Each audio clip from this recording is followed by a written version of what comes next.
আসসালামু আলাইকুম গাইস, আমি আবার আজকে নিয়ে চলে আসলাম আপনাদের কাছে নতুন রেসিপি পটল কষা রেসিপি। আজকে আমি পটলের সবজি করব, মাংসের মতন কষে। পটল নিয়েছি কিছু, এটাকে ছুলে গোল গোল পিস করব। এদিকে নিয়েছি পটলের জন্য মশলা, দুটা তেজপাতা নিয়েছি, রসুন, আদা, লঙ্কা, পেঁয়াজ লঙ্কা, দুটো টমেটো, দুটো এলাচ, এক টুকরো নিয়েছি দারচিনি, নিয়েছি জিরা, আর নিয়েছি ধনেপাতা মশলা ভাজার সময় কেটে দিব। আগে এই মশলাগুলোকে আমি করে নিব, মিক্সার গ্রাইন্ডারে দিয়ে করে নিব। এই সবগুলো মশলা আমি করে নিব, টমেটো মিক্সার গ্রাইন্ডারে দিয়ে দিব আর সবগুলো বেটে নিব।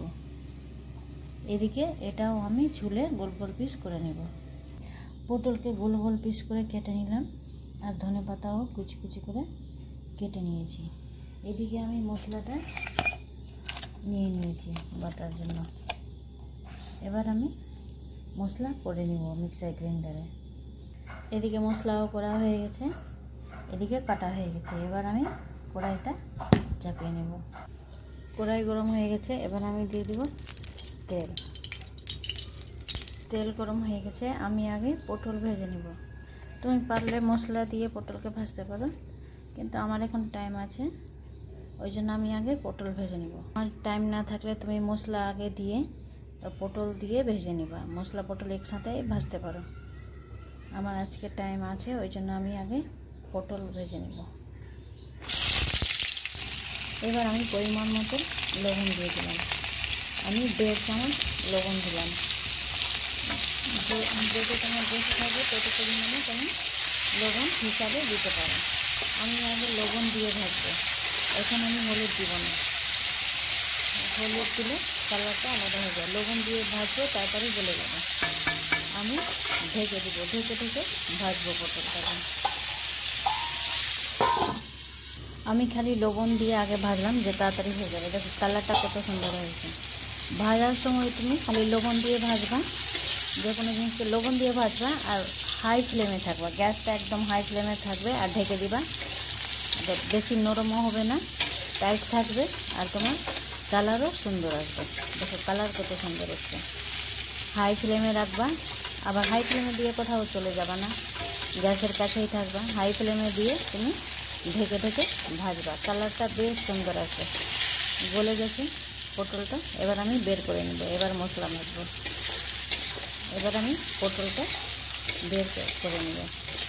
সুন্দর কালার এসছে, দেখো কত সুন্দর কালার এসছে। আমি বের করে নিয়েছি সব পটলকে। হাই ফ্লেম করে ঢেকে, লবণ দিয়ে ঢেকে আর ভাজবা। আর ভাজার সময় গ্যাসের পাশ থেকে কোথাও যাবে না। সুন্দর করে ভাজা হয়ে গেছে। এবার আমি গ্যাসে দিয়ে দিব, ওখানে কড়াইয়ে তোমার দিয়ে দিব কালো জিরা আর জিরা, দুটো মিক্স ফোড়ন দিলাম। এবার দুটা তেজপাতা দিয়ে দেবো।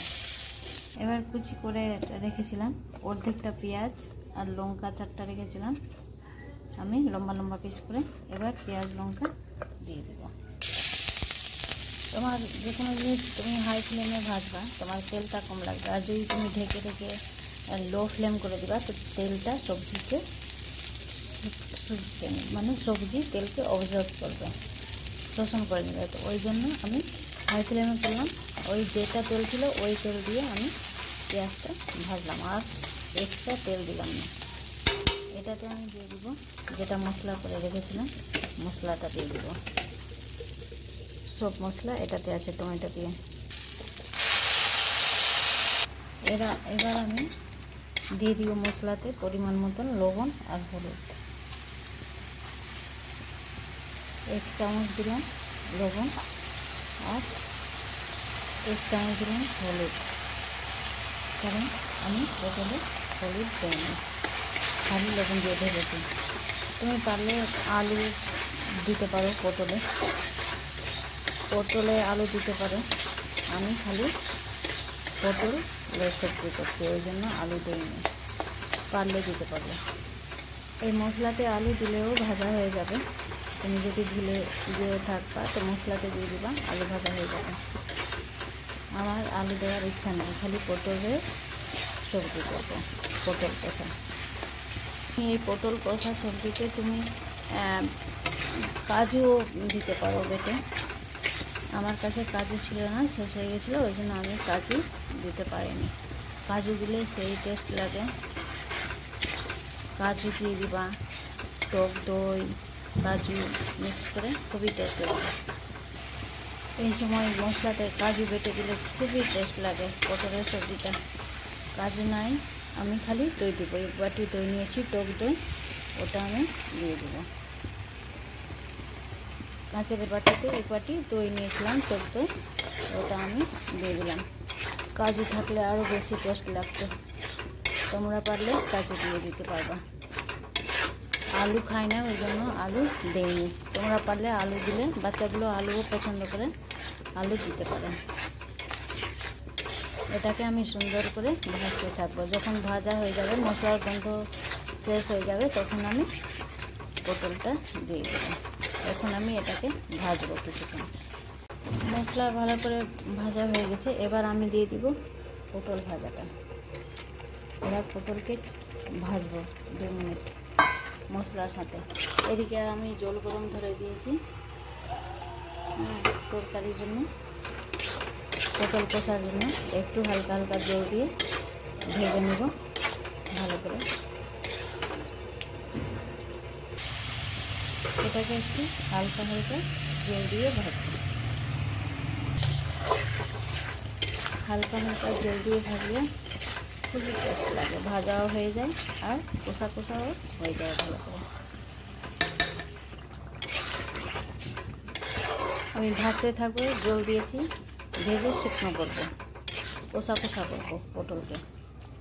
এই জলটা শুকাবে, বাস বের করে নেব। এই জলটা দিয়ে ভাজবো, ভাজতে ভাজতে। ভাজা হলো মেন, ভালো করে ভাজলে বেশিক্ষণ ধরে তরকারিটা সেই টেস্ট লাগে। এই জলটা শুকাবে, আমি বের করে নেব, কষা কষা হবে আর বের করবো। একদম কষা কষা টাইপের হয়ে যাচ্ছে। এবার আমি কুচি কুচি করে ধনে পাতাটা দিয়ে দেব।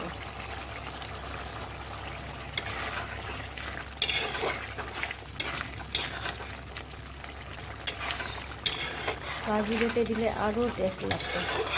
এই রেসিপিটা ফলো করে দেবো, এই রেসিপিটা ফলো করে একবার দেখবা। পটল কষা করতেও ভালো লাগে। এমনিতে পটল অনেকের ভালো লাগে না, কিন্তু পটল কষা করলে ডাল দিয়ে খুবই ভালো লাগে। মুগ ডাল দিয়ে আর পটল কষা খুবই সুন্দর লাগে। পটল কষা হয়ে গেছে, কারণ আমি গ্যাসটা অফ করে বের করে নেব।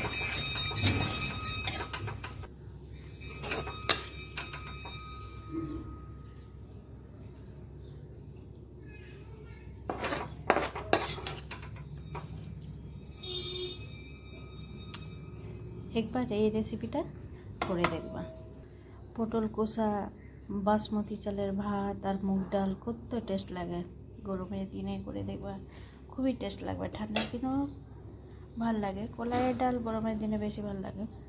তুমি পটল কষা, মুগ ডাল আর বাসমতি চালের ভাত খেয়ে দেখবা কত টেস্ট লাগবে। এখানে আমার পটল কষা রেসিপিটা কমপ্লিট হচ্ছে। আমি আবার নিয়ে চলে আসবো আপনাদের কাছে নতুন রেসিপি। এখানে আবার পটল কষা রেসিপিটা কমপ্লিট হলো।